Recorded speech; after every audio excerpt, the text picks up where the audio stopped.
जय जिनेन्द्र। आज हम NCERT 12th micro economics chapter 2 माध्यमिक शिक्षा मंडल के प्रश्न बैंक का क्वेश्चन नंबर 4 को सॉल्व करेंगे कि सीमांत उपयोगिता ह्रास नियम के दो व्यावहारिक महत्व क्या हैं। सीमांत उपयोगिता ह्रास नियम क्या है कि आप जब रोटी खाते हो तो पहली रोटी आपको बहुत अच्छी लगती है, दूसरी उससे कम अच्छी लगती है, तीसरी बिल्कुल अच्छी नहीं लगती और चौथी खा लेते हो तो आपकी तबीयत ख़राब हो जाती है। यानी जो यूटिलिटी है, उपयोगिता क्या होती है, घटती जाती है जैसे जैसे कि आप उपभोग करते हो। तो ये तो हुआ उपयोगिता ह्रास नियम। अब इस नियम के व्यावहारिक जीवन में क्या उपयोगिता है। पहला तो व्यावहारिक जीवन में जो मूल्य निर्धारण होता है वो इसी नियम के आधार पर होता है।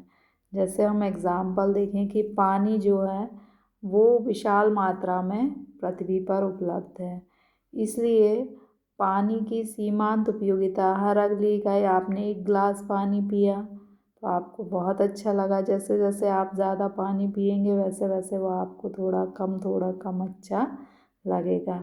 यानी पानी की जो सीमांत उपयोगिता है वो क्या है, कम है। सीमांत उपयोगिता कम है इसलिए इसका एक्सचेंज रेट भी क्या है, कम है, विनिमय मूल्य कम है और विनिमय मूल्य कम होने के कारण इसकी कीमत भी कम है। यानी जो सीमांत उपयोगिता ह्रास नियम है वो ये बताता है कि धीरे धीरे उपयोगिता कम होती है और उपयोगिता कम होने के कारण कीमत कम होती है। तो यही मूल्य निर्धारण में सीमांत उपयोगिता ह्रास नियम का महत्व है कि पानी या किसी वस्तु की जब अधिकता होती है तो उसकी सीमांत उपयोगिता कम होती है। सीमांत उपयोगिता कम होने के कारण उसकी एक्सचेंज रेट यानी विनिमय मूल्य कम होता है और विनिमय मूल्य कम होने के कारण उसकी कीमत कम होती है। दूसरा है कि जो समाजवादी टैक्स का सिद्धांत है वो भी सीमांत उपयोगिता ह्रास नियम पर आधारित है। जैसे समाजवाद में क्या होता है कि जो अमीर व्यक्ति होता है उस पर जो टैक्स है वो ज़्यादा लगाया जाता है और जो गरीब व्यक्ति होता है वो टैक्स से सरकार जो धनराशि एकत्रित करती है वह गरीबों पर व्यय कर देती है। ऐसा सरकार क्यों करती है, क्योंकि ऐसा माना जाता है कि जो अमीर व्यक्ति है चूँकि उसके पास धन बहुत अधिक है, जैसे एक अमीर व्यक्ति है उसके लिए 1 रुपये की जो इम्पोर्टेंस होगी, उपयोगिता होगी, और एक गरीब व्यक्ति है उसके लिए 1 रुपये की जो उपयोगिता होगी वो क्या बराबर होगी, नहीं, क्योंकि अमीर व्यक्ति को 1 रुपये की उपयोगिता कम होगी और गरीब व्यक्ति को 1 रुपये की उपयोगिता अधिक होगी। तो चूँकि अमीर व्यक्ति को धन की सीमांत उपयोगिता कम होती है और गरीब व्यक्ति को धन की सीमांत उपयोगिता अधिक होती है, इसलिए अमीरों पर टैक्स लगाया जाता है और जो धनराशि एकत्रित होती है वो गरीबों पर व्यय की जाती है। अब लॉ ऑफ डिमांड यानी मांग का नियम भी उपयोगिता ह्रास नियम पर आधारित है। कैसे, क्योंकि जो लॉ ऑफ डिमांड है वो कीमत और मांग में संबंध को बताता है। अब देखिए, यदि किसी वस्तु का कंजप्शन अधिक होता है, कंजप्शन यानी मान लीजिए उपभोग अधिक होता है, आपने पहली आइसक्रीम खाई तो उससे उपयोगिता ज़्यादा मिली, दूसरी खाई तो उससे उपयोगिता कम मिली, तीसरी खाई तो उससे उपयोगिता और कम मिली। यानी जैसे जैसे हम किसी वस्तु का उपभोग जो है वो बढ़ाते हैं वैसे वैसे उससे प्राप्त होने वाली उपयोगिता क्या होती है, कम हो जाती है और उपयोगिता कम होने के कारण उसका कीमत क्या हो जाती है, कम। यदि वह हमें कम कीमत पर मिलती है तभी हम उसे खरीदने तैयार होते हैं, अन्यथा नहीं। आप इसे लिखेंगे कैसे। पहला है कीमत निर्धारण में महत्व। कीमत निर्धारण में उपयोगिता ह्रास नियम का क्या महत्व है सीमांत उपयोगिता ह्रास नियम पर। ये महत्व है कि यदि मान लीजिए किसी वस्तु की पूर्ति अधिक है, जैसे कि पानी की पूर्ति अधिक है, तब क्या होता है कि उस वस्तु की सीमांत उपयोगिता कम होती है। चूँकि वस्तु ज़्यादा है, पानी हमें ज़्यादा दिख रहा है, तो हमें उसकी उपयोगिता क्या होगी, हर अगली इकाई की उपयोगिता कम होगी हमारे लिए। अब उपयोगिता कम है तो इसका विनिमय मूल्य भी क्या होगा, कम होगा। और यही कारण है कि हम ये कहते हैं कि जो कीमत निर्धारण का सिद्धांत है वो सीमांत उपयोगिता ह्रास नियम पर आधारित है। दूसरा है समाजवाद का आधार।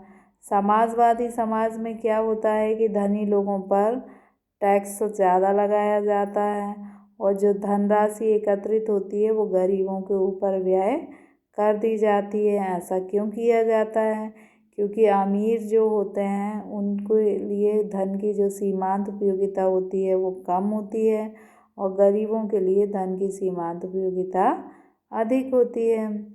आगे है मांग का नियम भी उपयोगिता ह्रास नियम पर आधारित है।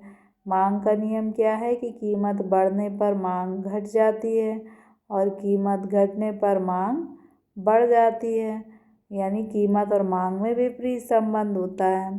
तो ये उपयोगिता ह्रास नियम पर आधारित है, क्योंकि जब हम किसी वस्तु का उपभोग ज़्यादा करते हैं, किसी वस्तु की रोटी मान लीजिए हम ज़्यादा खा रहे हैं, तो उपयोगिता क्या होगी, क्रमशः घटेगी।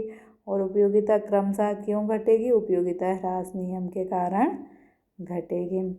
तो इन शॉर्ट यदि हम देखें कि सीमांत उपयोगिता ह्रास नियम का व्यावहारिक महत्व क्या है, कीमत निर्धारण में महत्व है कि पूर्ति अधिक होने के कारण सीमांत उपयोगिता कम होती है, विनिमय मूल्य कम होता है, इसलिए मूल्य क्या होता है, कम हो जाता है। फिर समाजवाद में अमीर व्यक्तियों पर अधिक कर लगाया जाता है और गरीब व्यक्तियों पर वह राशि व्यय की जाती है, क्योंकि अमीरों की जो सीमांत उपयोगिता है वो कम होती है और गरीबों की अधिक होती है। फिर मांग के नियम का आधार भी ये नियम है। यदि वस्तु की हम अधिक इकाइयों का उपभोग करते हैं तो उपयोगिता घटती है और उपयोगिता घटने के कारण उसकी मांग कम हो जाती है। Explain two practical importance of diminishing marginal utility rule।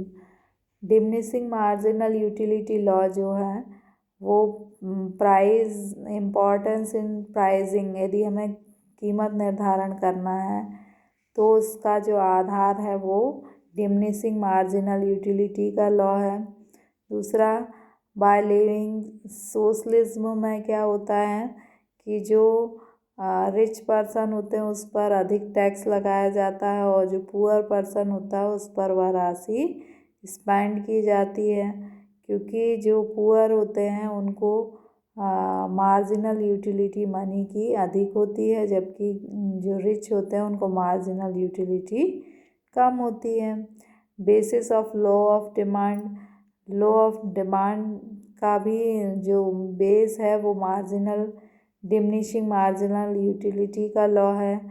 क्या है कि जैसे जैसे आप ज़्यादा कंजप्शन करते हैं वैसे वैसे आपकी डिमांड क्या होती है, डिक्रीज़ होती है और प्राइस भी डिक्रीज़ होती है, क्योंकि यूटिलिटी डिक्रीज़ होती है। So thank you.